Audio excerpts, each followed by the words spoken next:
హల్లెలూయా! దేవునికి స్తోత్రం. సృష్టికర్త అయిన యేసుప్రభు వారు పరిశుద్ధ గ్రంథం నుండి ఈరోజు మన కొరకు ఇస్తున్న వాగ్దానం అపోస్తలుడైన పౌలు రోమీయులకు రాసిన పత్రిక 10వ అధ్యాయం 17వ వచనం.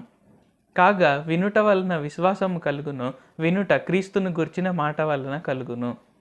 సో, ఈరోజు వాగ్దానం గనుక చూసుకున్నట్లయితే ఏంటి, యేసుప్రభు వారు మనకందరికీ ఏం చెప్తున్నారు అంటే, వినుట వలన విశ్వాసం కలుగును. అంటే మనం ఆయన నుండి ఎంత ఎక్కువగా వింటే, అంటే ఆయన పరిశుద్ధ గ్రంథాన్ని చదువుతూ, ఆయన వాక్యాన్ని చదువుతూ, లేకుంటే ఆయన వాక్యాన్ని మనం వింటూ, మనం ఎంత ఎక్కువగా మనం ఆయనతో సహవాసం చేయగలిగితే ఏంటంటే, మన విశ్వాసం అంత ఎక్కువగా ఉంటుందన్నమాట. సో, ఇక్కడేంటి, మనం ఒక ఎగ్జాంపుల్ గనుక తీసుకున్నట్లయితే, సో ఫర్ ఎగ్జాంపుల్ ఒక వ్యక్తి ఎవరైనా సన్నగవ్వాలనుకున్నారనుకో, అంటే వారికి ఏదైనా ఒబేసిటీ ప్రాబ్లమ్ ఉండి వారు సన్నగా అవ్వాలనుకుంటే ఏంటి, వారు ప్రతిరోజు ఎక్సర్సైజ్ చేస్తూ సరిపడా ఆహారం తింటూ సన్నగా అయితే వారు ఆరోగ్యంగా ఉంటారు. అదే అలా కాకుండా నేను సన్నగా అవ్వాలని చెప్పి అసలు ఏం తినకుండా సన్నగా అయితే ఏంటంటే శరీరంలో బలహీనత అనేది ఎక్కువైపోతుంది అనమాట. అంటే ఇంకేదో ఒక రోజు బలహీనత ఎక్కువైపోయి కళ్ళు తిరిగి పడిపోవడం కావచ్చు, లేకుంటే ఏదైనా అనవసరమైన అనారోగ్యాలు రావడం కావచ్చు, ఇలాగ జరుగుతుందన్నమాట. సో అలాగే కాకుండా ప్రతిరోజు వాళ్ళు వ్యాయామం చేస్తూ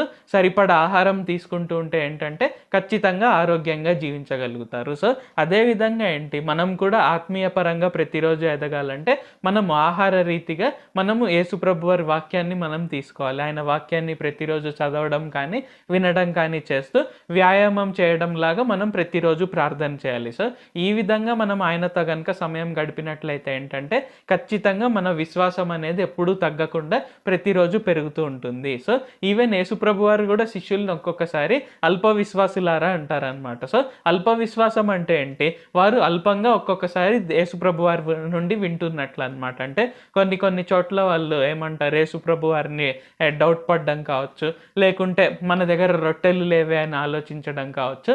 ఇలాంటివి చేసినప్పుడు యేసుప్రభు వారు అల్ప విశ్వాసులారా అంటారంటే వారు ఇంకా అంటే విశ్వాసం ఉంది, అయితే అల్పంగా ఉందన్నమాట. సో అల్పంగా ఎందుకు ఉంది, వారు అల్పంగా యేసుప్రభు వారి నుండి విన్నారు కాబట్టి. సో ఆ విధంగా ఏంటి, మనం కూడా అల్ప విశ్వాసంలో ఉండకుండా గొప్ప విశ్వాసంలో మనం ఉండాలంటే ఏం చేయాలంటే మనం ప్రతిరోజు ఆయన వాక్యాన్ని వినాలి. అంటే ఆయన వాక్యం వినడం కానీ చదవడం కానీ చేస్తూ ప్రతిరోజు ప్రార్థన చేస్తూ ఆయనతో సహవాసం చేసినట్లయితే ఏంటంటే మనల్ని అందరినీ యేసుప్రభు వారు గొప్ప విశ్వాసుల కింద పరిగణిస్తారు. ప్రార్థించుకుందాం. ప్రభువా, దేవా, సర్వాధికారి, మాకు ఇంకొకసారి ప్రార్థించుకునేందుకు అవకాశం ఇచ్చినందుకు వందనాలు తండ్రి. మీరు మా కొరకే చేసిన ప్రతి ఒక్క మేలుని బట్టి మీకు వందనాలు, స్తుతులు, స్తోత్రాలు తండ్రి. ఈరోజు వాగ్దానంని బట్టి వందనాలు తండ్రి. వినుట వలన విశ్వాసం కలుగును, వినుట క్రీస్తుని గురించిన మాట వలన కలుగును అని తెలియజేసినందుకు వందనాలు తండ్రి. ఆ విధంగా ప్రతిరోజు మేము మీ నుండి వినుటకు, అలాగే మేము ప్రతిరోజు ప్రార్థన చేయటకు సహాయం చేయండి. ఆ విధంగా చేసి మేము అల్ప విశ్వాసులంగా కాకుండా గొప్ప విశ్వాసులుగా జీవించుటకు సహాయం చేయండి తండ్రి. మేము మీ వాక్యాన్ని అల్పంగా కాకుండా గొప్పగా మేము తీసుకొనుటకు, అంటే ప్రతిరోజు ఎక్కువగా సమయం మీతో గడుపుతూ ప్రతిరోజు తూచా తప్పకుండా ప్రార్థన చేస్తూ మేము ముందుకు సాగుటకు సహాయం చేయండి.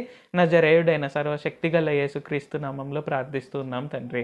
ఆమేన్. Thank you Jesus. దేవుడు మిమ్మల్ని ఆశీర్వదించును గాక.